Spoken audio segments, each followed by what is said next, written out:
हाँ, तो बच्चों कैसे हैं आप? आशा करता हूँ कि आपकी पढ़ाई अच्छी चल रही होगी। जैसा कि मैं बोला था कि पार्ट ए के बाद मैं पार्ट 2 भी लाऊँगा और आपका जो प्राथमिक शिक्षक पात्रता परीक्षा 2024 में हुआ था, उसका सेकंड शिफ्ट का ये क्वेश्चन है और जो पेपर में आया हुआ क्वेश्चन है 16 सही 3/4 में कितने चौथाई थे?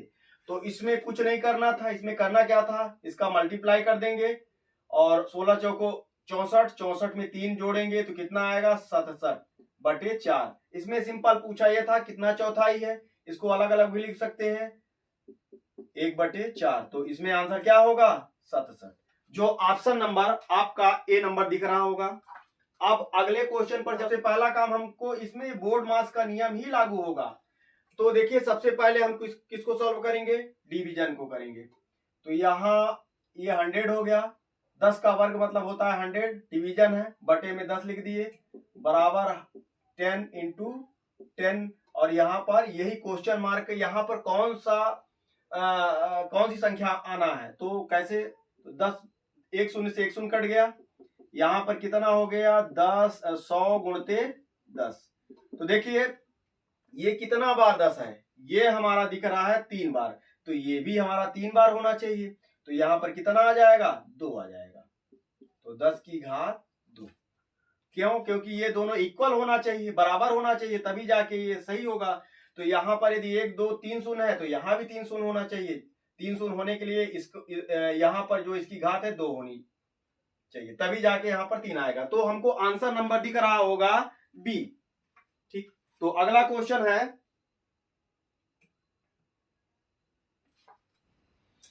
हाँ तो देखिए इस सवाल को हम कैसे लगाएंगे। हालांकि ये बहुत ही इजी सवाल है, लेकिन इसको हमको जोड़ना है, घटाना नहीं है, क्योंकि हमारे पास समय वहां कम रहता है। हम इसको इकाई अंक से सॉल्व कर लेंगे, मात्र इकाई अंक से। कैसे सॉल्व करेंगे देखिए, हम यहाँ पर देख रहे हैं कि ये माइनस माइनस है, तो इसको एक अलग कर लेंगे, प्लस प्लस को एक अलग तरफ कर लेंगे इकाई अंक से।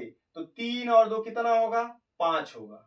3 और 2 इकाई अंक से अभी हम सॉल्व कर रहे हैं, 5 होगा। और ये 8 और 3 कितना हुआ 11 हुआ, मतलब 11 हुआ। अब हमको चूंकि यह इतना कॉमन सेंस इतना रखना पड़ेगा कि चूंकि ये दोनों संख्या यदि जोड़ेंगे तो इससे तो अधिक आएगा, मतलब इसको हम इसमें घटाएंगे। कहने का मतलब ये कि 5 में 11 को घटाएंगे, 5 में इस 11 को घटाएंगे, और 11 की इकाई अंक कितना है यहां पर 1 है। तो जब हम 5 में 1 को घटाएंगे तो आएगा हमारा कितना 4। मतलब कि जो भी संख्या होगी इसको जोड़ने या घटाने के बाद उसका इकाई अंक 4 ही आएगा, जो ऑप्शन नंबर हमारे सी में दिख रहा है 194। तो इस प्रकार ऐसे सवालों को हमको ऐसे ही सॉल्व करना है। क्या मतलब, इसको घटाने और जोड़ करने से जब हमारा आंसर तत्काल आ रहा है तो ऐसे ही हमको सॉल्व करना है, और एग्जाम में इसी अप्रोच से करना है, ना कि वहां पर जोड़ना घटाना है। तो इस प्रकार इसका आंसर क्या हो जाएगा 194। हाँ, तो अगला क्वेश्चन आपको स्क्रीन पर दिख रहा होगा। हाँ तो बच्चों देखो अगला क्वेश्चन है हमारा, इसमें हमको करना क्या है, देखिए इसमें हमको वही चीज करना है, इसको जोड़ना है और घटाना है, और इसके बाद फिर यहाँ पर क्वेश्चन मार्क में क्या आएगा इसको सॉल्व करना है। ये बहुत ही सरल है, लेकिन हमको ना जोड़ना है और ना घटाना है, क्योंकि हमारे पास समय कम रहता है। हमको इसको ट्रिकी अप्रोच से ही करना है। चलिए इसका 2 मेथड है, एक तो इकाई अंक से जैसा हम पहले बताए थे वैसे कर सकते हैं, या फिर दूसरा है जिसको बोला जाता है डिजिटल सम। डिजिटल सम से कैसे किया जाता है ये हम आपको बता रहे हैं। तो देखिए जहां जहां 9 है 9 को सीधे उसको काट देना है, पहला चीज तो उसको काट ही देना है, जहां जहां 9 है उसको काट देना है। तो यहां पर हम ये देख रहे हैं कि ये 9 है, ये कट जाएगा, 3 और 6 ये 9 है, ये कट जाएगा, यहाँ क्या बचेगा 4 बचेगा। यहाँ 9 है ये कट गया, 3 और 2 5 और 1 6, तो ये हो गया। अब ध्यान से देखिएगा, इसके बाद ये 9 कट गया, ये 9 कट गया, यहाँ 3 माइनस 3 बचा, ये सब खत्म हो गया।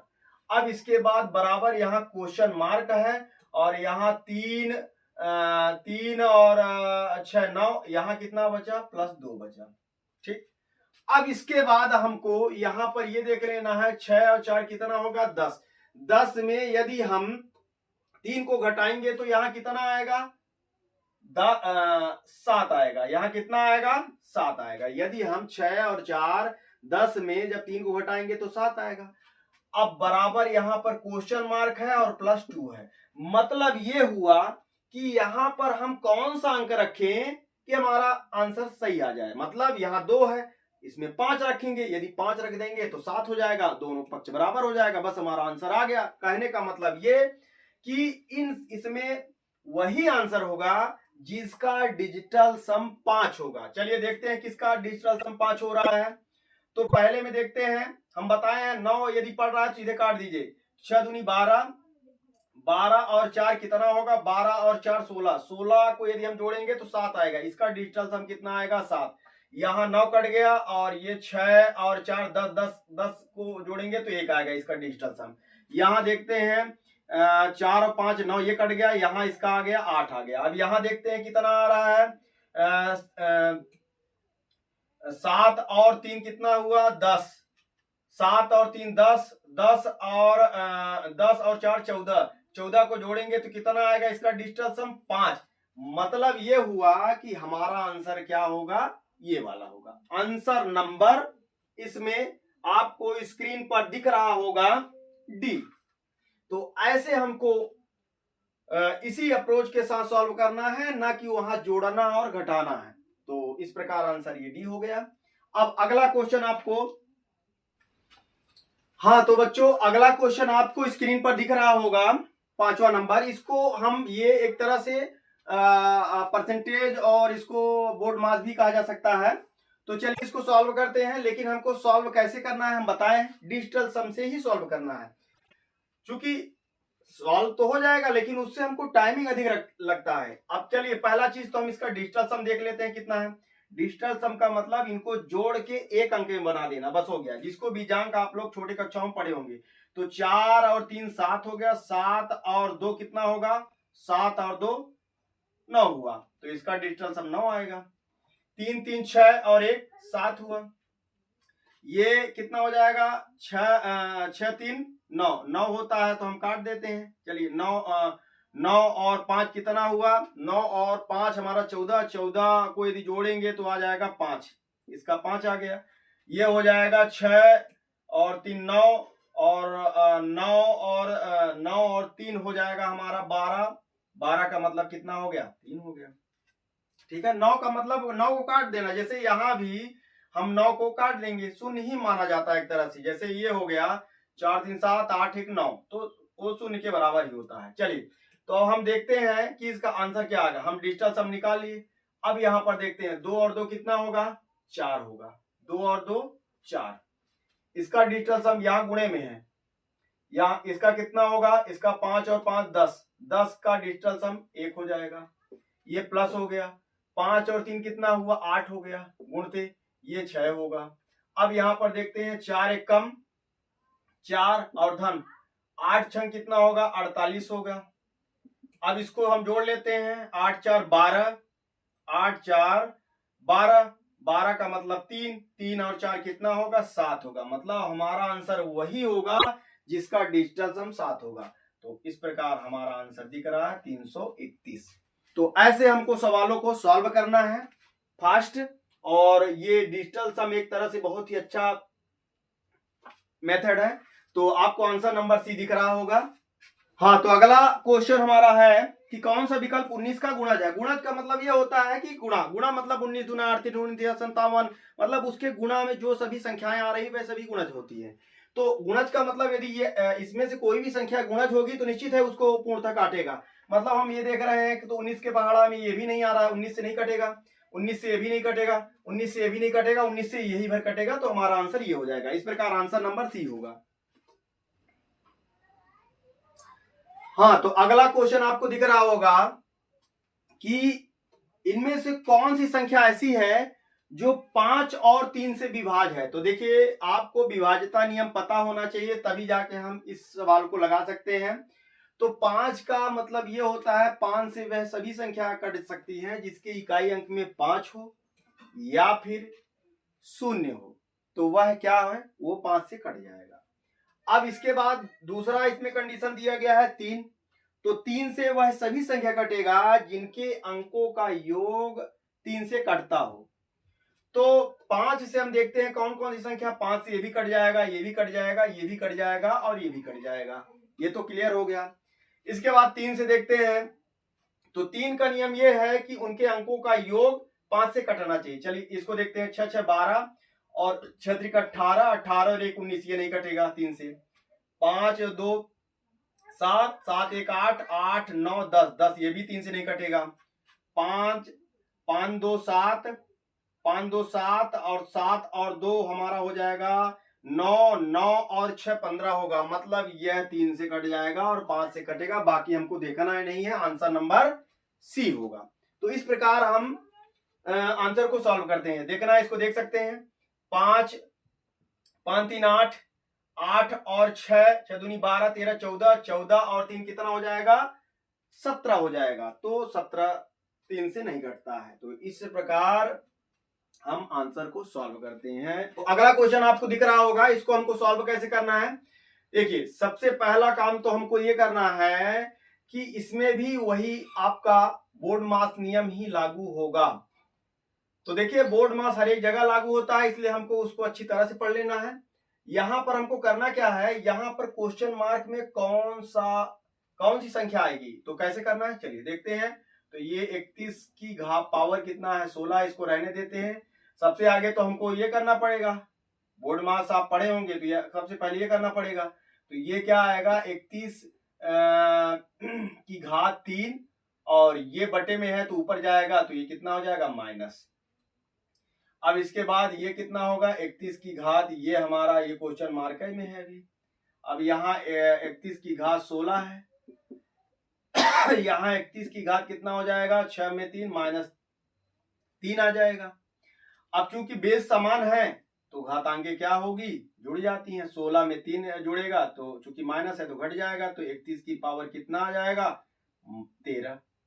अब यहाँ पर 31 की पावर कितना होना चाहिए कि इक्वल होगा, ये तो एकदम सरल सवाल है। यहाँ कितना होना चाहिए, 13 होना चाहिए। तो इस प्रकार आंसर नंबर आपका दिख रहा होगा ए, 13 आएगा। तो अगला क्वेश्चन, हाँ अगला क्वेश्चन में बोला जा रहा है कि किसी संख्या का 3 गुना 10 से बढ़ाने पर 19 है, तो वह संख्या क्या होगी। तो सबसे पहले हम मानते हैं कि वह संख्या x है, हम मानते हैं कि वह संख्या x है, और यदि उसका 3 गुना बढ़ा के 3 गुना करके उसमें 10 यदि हम जोड़ देते हैं तो हमारी संख्या कितनी हो जाती है, 19 हो जाती है। तो वह संख्या क्या होगी, बिल्कुल सरल है, 3x बराबर 19, इसको उधर ले जाएंगे, पक्षांतर करेंगे, 10 आएगा, 19 में 10 जाएगा तो ये 9 आएगा, ये 3x हो गया। x बराबर, चूंकि हम बताए हैं चार अचर गुणे में हो तो ये सीधे बटे में जाता है, 9/3, तो 3 से 3 कट जाएगा, x बराबर 3। तो इस प्रकार आंसर कितना आ जाएगा, x का मान 3 आ जाएगा, जो आपका ऑप्शन नंबर डी में दिख रहा होगा। अगले क्वेश्चन पर चलते हैं। हाँ, अगला क्वेश्चन बहुत ही सरल है, ये तो मौखिक सवाल है। इसमें बोला गया है कि अनुभव 10 वर्ष का है, कितने वर्ष बाद उसकी आय वर्तमान आय की 4 गुनी हो जाएगी। 10 वर्ष अभी है तो 4 गुना मतलब 30 वर्ष, 30 वर्ष के बाद वह 4 गुना हो जाएगा, 40 साल का हो जाएगा। तो ये तो बहुत इजी है, इसका आंसर आपको दिख रहा होगा, आंसर नंबर ए। अगले क्वेश्चन पर चलते हैं।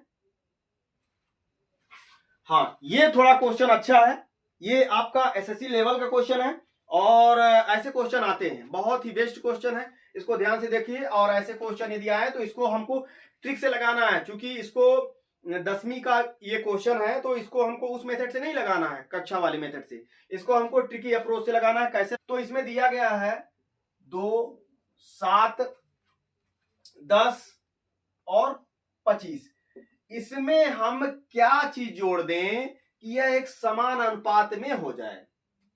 तो देखिए, इसको लगाने का 2 मेथड है। पहला तो ये हमको जो ऑप्शन है इसको उसको जोड़ के देख लेंगे, पहला चीज तो ये है। यदि मान लीजिए कभी कभी ऐसा भी होता है भाई, हर एक सवाल तो नहीं लग सकता है कि हर एक सवाल, ये सवाल ऑप्शन से लग जाएगा, लेकिन कुछ ऐसी संख्या रहती है कि वहां नहीं लगता है, तो इसीलिए हमको मेथड भी सीखना जरूरी है। हर एक चीज ट्रिक से नहीं होता है, हर एक चीज ट्रिक से सॉल्व हो जाए ये नहीं है, इसलिए हमको मेथड भी सीखना है और ट्रिक भी, दोनों चीज करना है, तभी जाके हम मैदान में अच्छे से युद्ध कर सकते हैं, क्योंकि हमारे पास हर एक कला होना चाहिए।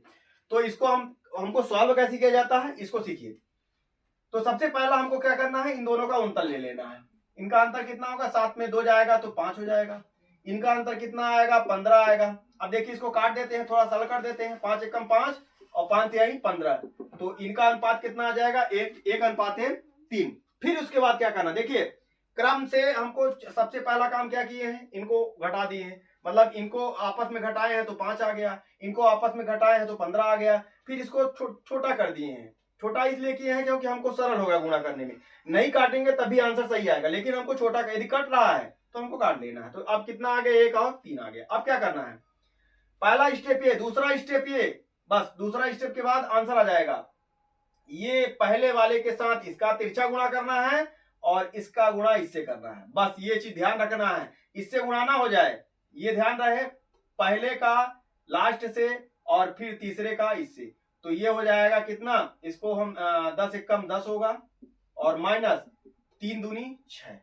और इसके बाद करना क्या है, इन्हीं दोनों का अंतर, 3 में 1 घटाएंगे तो कितना आएगा, 2। तो अब इसके बाद 10 में 6 गया 4 और बटे 2, तो आंसर कितना हो जाएगा, 2। हमारा आंसर हो जाएगा जो 2, जो ऑप्शन नंबर ए में दिख रहा होगा। ये हो गया हमारा मेथड, ट्रिकी मेथड जिसको बोलते हैं। तो इसी प्रकार सवालों को लगाना है। अगला क्वेश्चन देखते हैं। हाँ, तो आपको स्क्रीन पर दिख रहा होगा अगला क्वेश्चन। इसमें हमको क्या करना है, इसमें कुछ नहीं करना है, सिंपल इसी का मान निकालना है। मान कैसे निकालेंगे, देखिए चलिए।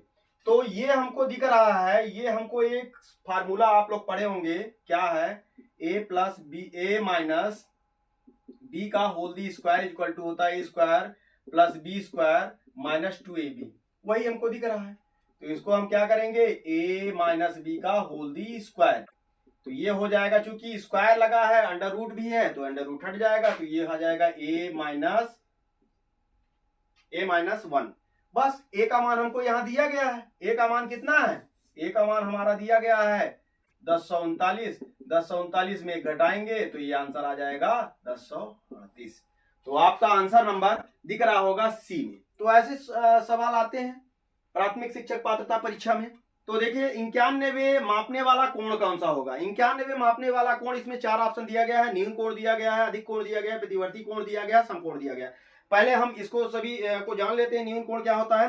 न्यून कोण मतलब ऐसा कोण जो 0 अंश से अधिक हो किंतु 90 अंश से कम हो, न्यून कोण होता है। जो 90 अंश से अधिक किंतु 180 अंश से कम हो, वो अधिक कोण होता है। और प्रतिवर्ती कोण ऐसा कोण होता है जो 180 से अधिक किंतु 360 से कम होता है, वो प्रतिवर्ती कोण होता है। सम कोण ऐसा कोण होता है जो फिक्स 90 अंश होता है। तो इस प्रकार इसका आंसर क्या हो, चूंकि 91 है, 91 का मतलब यह हो गया 90 से अधिक। 90 से अधिक मतलब अधिक कोण। तो ऑप्शन नंबर इसमें दिख रहा होगा बी। हाँ, तो अगला क्वेश्चन हमको, ये भी मौखिक सवाल है, ये मौखिक सवाल है। अगला क्वेश्चन ये बोला गया रहा है कि यदि किसी चतुर्भुज की आसन्न भुजाएं और सम्मुख भुजाएं समान हो तो, लेकिन विकर्ण असमान हो तो वह क्या होता। देखिए पहली चीज सभी को हम जान लेते हैं, जो समांतर चतुर्भुज होता है उसकी आमने सामने की भुजा होती है, बराबर होती है। सभी भुजाएं बराबर नहीं होती है, इसलिए वह तो नहीं हो सकता है। ऐसे हमको ऑप्शन को काटना है। नंबर 2, फिर दूसरा दिया गया है वर्ग। वर्ग की सभी भुजाएं तो बराबर होती हैं, उसकी सभी भुजाएं बराबर होती हैं, लेकिन उसमें एक चीज ये है कि उसका जो विकर्ण होता है वो असमान, और इसमें ये बोला गया है कि असमान होना चाहिए, तो ये भी ऑप्शन कट गया। समचतुर्भुज भी है, समचतुर्भुज में हाँ, अब समचतुर्भुज आ गया। तो देखिए समचतुर्भुज की सभी भुजाएं समान होती हैं और उनके जो विकर्ण हैं वो असमान होते हैं। फिर चौथा नंबर जो है वो आयत है। आयत के आमने सामने की भुजा समान होती है, आयत आमने सामने की भुजा समान होती है। तो इसलिए हमारा जो ऑप्शन नंबर सी होगा, समचतुर्भुज ही इसका उत्तर होगा। तो अगले क्वेश्चन पर हम चलते हैं। अगले क्वेश्चन पर, अगला क्वेश्चन हमारा है कि 21 सेंटीमीटर त्रिज्या का एक पहिया 50 बार घूमने पर मीटर में कितनी दूरी तय करेगा। तो चलिए इसको देखते हैं। इसमें दिया गया है r बराबर 21 सेंटीमीटर, r बराबर 21 सेंटीमीटर और 50 बार घुमाया जा रहा है। तो पहले तो हम एक बार का निकालेंगे। एक बार का मतलब होता है 2 पाई r, मतलब परिध का मतलब होता है, तो 2 पाई r, परिध मतलब होता है 2 पाई r। तो यहाँ पर चूंकि हमको 50 बार, ये एक बार घूमेगा तो 2 पाई आर घूमेगा, लेकिन हमको 50 बार का बताना है तो इसमें 50 का गुणा कर देंगे, बस हो गया, हमारा आंसर सॉल्व हो जाएगा। 2 गुणते पाई का मान 22/7 होता है और आर का मान 21 दिया गया है और गुणते 50 है, तो 7 त्रिक 21 हो गया। ये कितना हो जाएगा, 22 दूना 44 और गुणते 5 तिहाई 15। इसके बाद इसका गुणा कर लीजिए, 15 चौको 60, 6 15 चौको 60 और 6 66, तो ये कितना हो गया, ये हो गया है, तो सेंटीमीटर में हो गया। अब चूंकि इसमें हमारा जो आंसर है वो किस में दिया गया है, मीटर में दिया गया है, तो इसमें हम 100 का भाग कर लेंगे, तो ये आ गया कितना, 66 मीटर। तो इस प्रकार आंसर नंबर आपको दिख रहा होगा सी। अगला क्वेश्चन आपका मौखिक है, इसमें बोला जा रहा है कि समबाहु त्रिभुज के प्रत्येक कोण की माप बताइए। तो देखिए समबाहु त्रिभुज क्या होता है, ऐसा त्रिभुज होता है जिसकी सभी भुजाएं समान हो, और यदि सभी भुजाएं समान है तो सभी कोण समान होंगे ऑलरेडी। और हम जानते हैं कि किसी भी त्रिभुज में 180 अंश होता है टोटल, यदि 180 अंश होता है, 3 कोण है, तो 180 में 3 का जब हम भाग कर देंगे तो 60 आ जाएगा, तो इसका आंसर क्या होगा, 60 अंश। तो ऑप्शन नंबर हमारा दिख रहा होगा बी नंबर, इसका आंसर होगा। अब आज का आपको लास्ट क्वेश्चन बताने जा रहे हैं। इसमें दिया गया है सबसे बड़े वृत्त की त्रिज्या क्या है जिसे 15 सेंटीमीटर लंबाई और 12 सेंटीमीटर चौड़ाई वाले आयत से काटा जाता है। पहली चीज तो इसको हमको समझना है, बहुत ही इजी सवाल है, इसको हमको समझना है। इसमें यह बोला जा रहा है कि 15 सेंटीमीटर इसकी लंबाई है, ये हम लंबाई हो गया 15 सेंटीमीटर, और इसकी जो चौड़ाई है वो कितना है, 12 सेंटीमीटर है। अब आप खुद बताइए कि इसमें जो त्रिभुज बनेगा वो सबसे बड़ा त्रिभुज सबसे बड़ा वृत्त कौन सा बन सकता है। तो ये बताइए कि जब इसमें वृत्त बनेगा तो वृत्त ऐसे ही बनेगा, ऐसे तो बनेगा नहीं, ऐसे तो ये वृत्त नहीं होता है, ठीक है, ये वृत्त तो नहीं होता है। वृत्त जब भी बनेगा तो ये एक निश्चित दूरी पर बनेगा, ऐसा थोड़ी ना है कि यहां पर कुछ चौड़ा हो जाए, यहां पर पतला। तो इसीलिए अब हमारा जो भी इसका जो व्यास होगा वो कितना होगा, 12 होगा। हम इसके अकॉर्डिंग नहीं कर सकते हैं क्योंकि वृत्त ही नहीं बनेगा। हमारा जो व्यास होगा वो कितना होगा, चौड़ाई जो है इसकी 12 है, तो इसलिए इसकी जो त्रिज्या हो जाएगी वो कितनी होगी, 6 सेंटीमीटर। क्योंकि हम जानते हैं कि जो व्यास होता है वो त्रिज्या का 2 गुना होता है, इसलिए इसका आंसर क्या होगा, आर बराबर 6 सेंटीमीटर। तो ऑप्शन नंबर आपको दिख रहा होगा सी। तो इस प्रकार बच्चों आज का क्वेश्चन समाप्त होता है, और ये क्वेश्चन है जो प्रीवियस ईयर 2024 में आया हुआ क्वेश्चन है। अब आशा करता हूं कि आप लोग अपनी पढ़ाई अच्छे से करेंगे, और इसी प्रकार अगला जो थर्ड पार्ट है, जो अगले शिफ्ट का क्वेश्चन है, फिर से लाऊंगा। तो धन्यवाद।